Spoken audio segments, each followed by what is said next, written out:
This is Green Lanterns and Sandman, for a Metallica song. But I'm only going to focus on the Green Lanterns half because the Sandman bit isn't very good.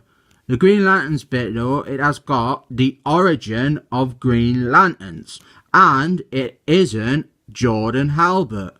It's instead Gary Gardner. And I have said before that my favourite Green Lanterns is probably the original, John Scott.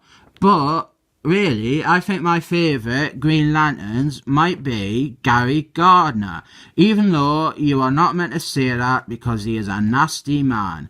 But what people tend to forget is, at the start, he was just an ordinary bloke. He was a teacher, he was a hard worker, he was well respected, his students liked him, and then one day a spaceship crashed on Earth and the alien was dying, and he was like, I have got to find someone on this planet to give the Green Lanterns his ring to.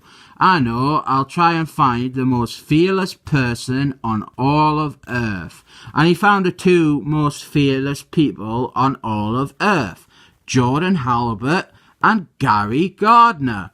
But the thing was, Jordan Halbert, he was closer to where the spaceship crashed, so he became Green Lanterns. And Gary Gardner, he didn't have a clue how close he came to being a superhero. He just continued on with his daily life as a teacher. And look, there's a dog there that's dead cute. That I love dogs. And there he is being a teacher and his students liking him and him being well respected. And there is a girl there, oh, pretty girl in a bikini. And then one day, Jordan Halbert showed up at his work and basically rubbed his face in it, like, oh, I got to be Green Lanterns and you didn't. And then what happens on another day, Gary Gardner, he is on a field trip with some students, and the bus, it starts to go off a cliff, and the driver's like, oops, I'm going the wrong way. And this girl's like, oh no, help, I'm going to fall off a cliff. And Gary Gardner, he is brave, so he goes out on the cliff to try and save the girl. But then Green Lantern shows up just as they are falling off the cliff. And he saves them with his magic ring. And then Gary Gardner, he gets sent to hospital, and he spends a lot of this story in a hospital.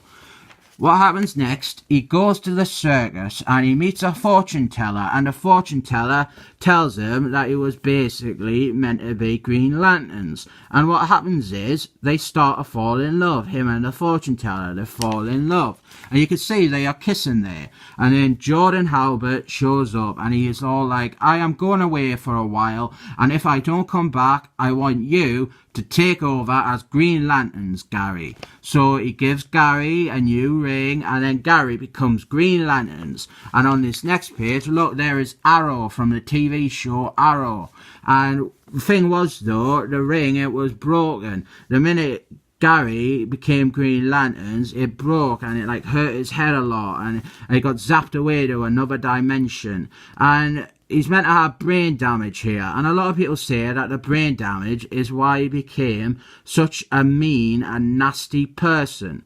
But I think that's quite insulting and offensive. There's a much better reason for why he became so bitter and mean. And that reason is because the minute he was presumed dead, Jordan Halbert started trying to get with the fortune teller girlfriend.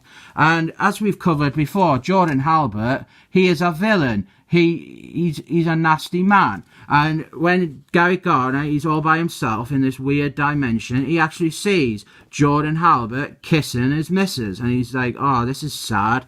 And then ultimately what happens is Jordan Halbert, he goes to save Gary Gardner and he beats up Mr. Sinister, from the Evan Cypher cover, that one. And Gary Gardner's like, what are you doing? This has all been a trick. You just wanted rid of me because you fancied me bird.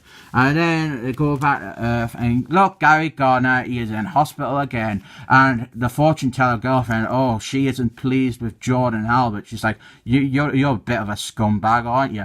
I'm going to stay by my Gary's side. And then we've got this advert here follow the Green Lanterns in the book The Green Lantern's Corpse, and also in the mini-series Legends. And this is a good little story. It gives us a much more detailed origin on Gary Gardner, and it covers his early appearances, most of which I have not read, like the stuff with Mr. Sinister. I really want to read that stuff, but I have not. Then we're on to the Sandman, and this just isn't very good. He's barely in the story. If you want a good Sandman story to read, I recommend you go and read Sandman's Mystery Cinema. That is much better, and he's just barely in this, really. And this is a good comic, I guess, because the Green Lantern's part is really good, and the Sandman part, it could have been much better. Like, they should have gotten Metallica to write it or something.